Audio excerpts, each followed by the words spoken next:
Hello YouTubers, welcome back to another Tesla vlog with me, Adam Well Informed. Firstly, I just want to apologise for not posting a video last week. I had some power issues with my computer, but thankfully it's all been resolved now. For this week's video, I wanted to cover my journey back from the sunny east coast of England in my Tesla Model 3 Standard Range Plus. Great Yarmouth was a polar opposite from the sunny beaches of Spain that we had planned initially, but we appreciated the getaway and we had the opportunity to really stretch the legs, or wheels should I say, of our Tesla Model 3 too.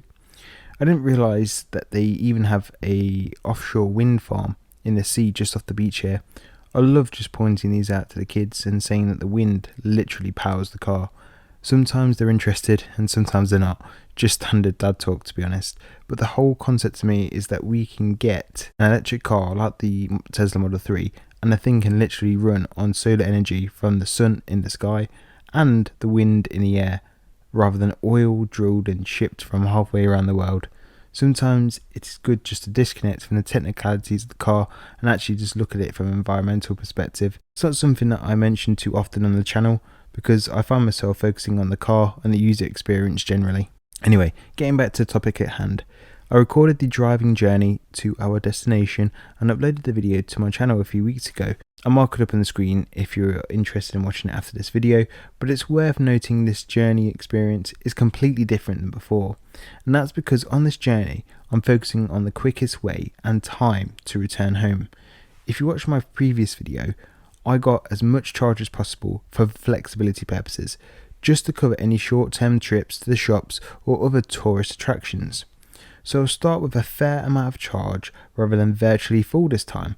The exact figures I'll talk about later, but when dialing the home address into the sat-nav, the car is telling me the quickest way will require a single charge stop. So how long will that be, and is charging a burden when doing long tripping in an electric car? So I want to get home as quickly as possible, within the speed limits of course, and I want to show you how that looks when you're not starting in the strongest position range-wise. The result may be surprising to some as well, so stay tuned to find out how long it took. So this video is primarily aimed at those people who are interested in the Tesla Model 3 or just road tripping in an electric car in general. I'm hoping this video gives you a greater insight into what it's like to roll up and just drive home A to B in an electric car.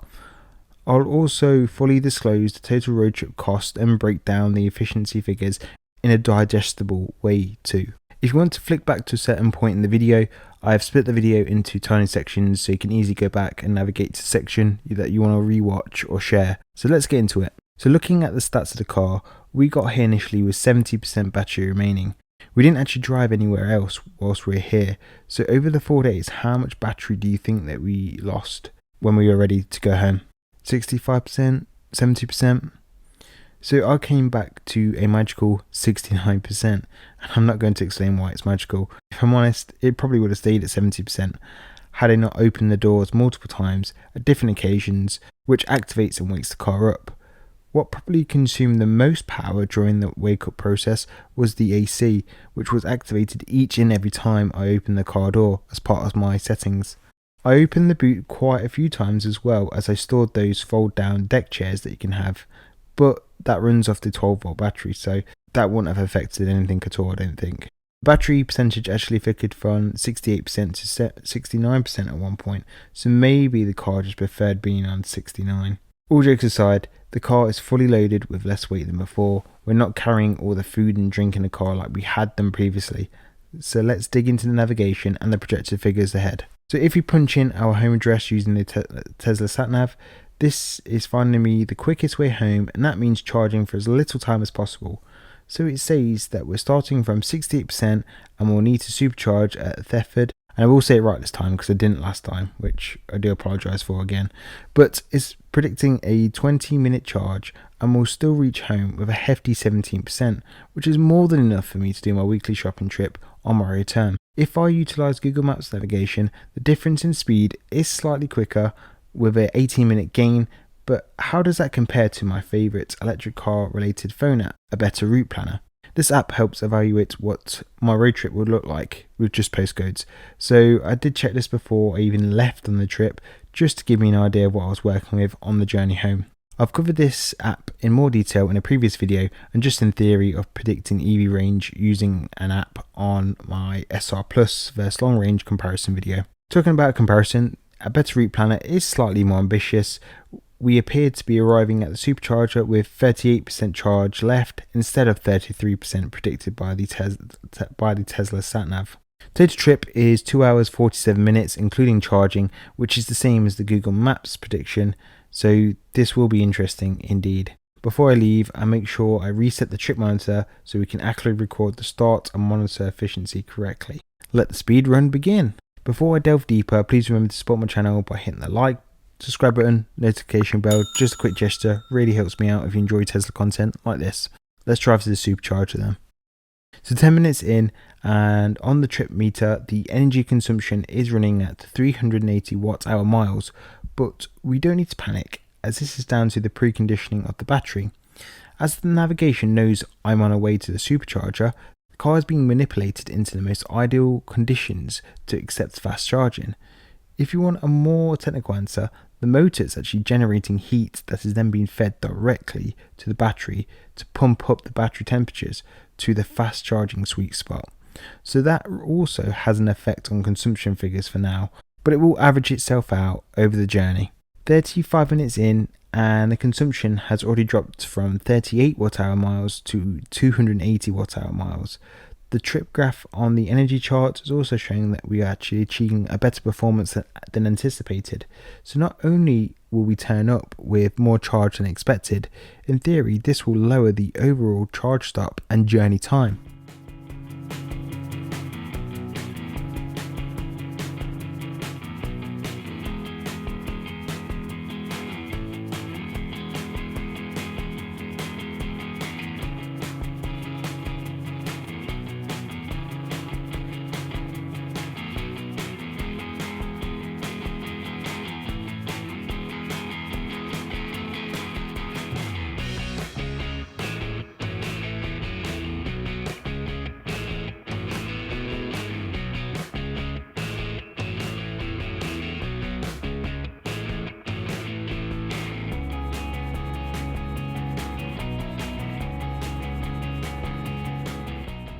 Just over an hour in and we're almost at the Supercharger, and the average consumption rate continues to drop as anticipated. It's bouncing around 257 watt-hour miles. This directly feeds into the trip graph as now we are anticipating arriving with 37% battery. Let's get to the Supercharger and compare the predictions to the results.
So we're back at the lovely Thetford Supercharger. Took us around 1 hour 13 minutes to get here. Average consumption rate of 255 watt-hour miles. Looks like we arrived with a solid 36%, but it does actually toggle back to 37% for some reason. Time-wise, the Tesla nav is estimating that we need a 15-minute stop now instead of 20 minutes. Going back to the navigation prediction and even a better route planners prediction, the Tesla navigation overestimated it at 33% arrival, and the better route plan prediction is just 1% out of the 38% prediction. This is why it's one of my favorite EV related apps, simply reliable and therefore great for taking the stress out of trip planning. So after plugging the car into the V2 Supercharger, we are prompted that the speeds are being limited to 80%, but it's estimated that just a 10-minute charge is going to be enough for us to reach our destination. Over the course of this 1 minute clip, I actually go from 42% to 45% in less than a minute, even at the reduced supercharger speeds, drawing around 90 kilowatts at the time. So with 10 minutes to go, I need to urinate, take the kids to the loo, and just stretch my legs a little. As soon as I get there, we're ready to go again, which at 10:35 was roughly 10 minutes worth of charging, which is hardly anything to grumble about. The navigation is now predicting that we will arrive at 14%, which is still a healthy amount for me to do my food shopping later that day. Final stint should take just under 2 hours to complete. It's also worth noting by the time I unplugged the charger, I got an extra 6% of juice as well, so the arrival percentage is probably going to be ending up being 20% instead of 14%. To summarise the time figures, it took us 1 hour and 13 minutes to get here and just 10 minutes to charge. So the journey has been going on for around 1 hour and 23 minutes in total. Let's see what the final stint's got in store for us.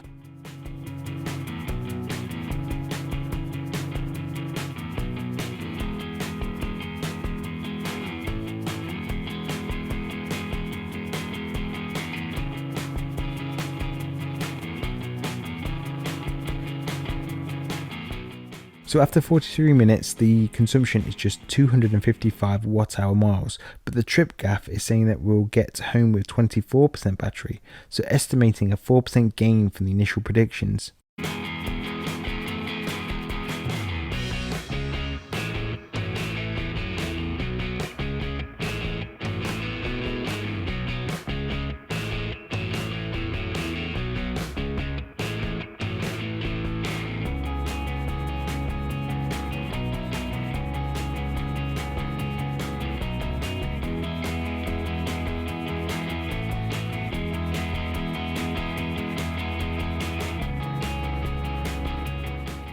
Almost home now, and the consumption for this stint was just 233 watt-hour miles. The trip graph has gained another 2%, so a 6% gain over the initial prediction.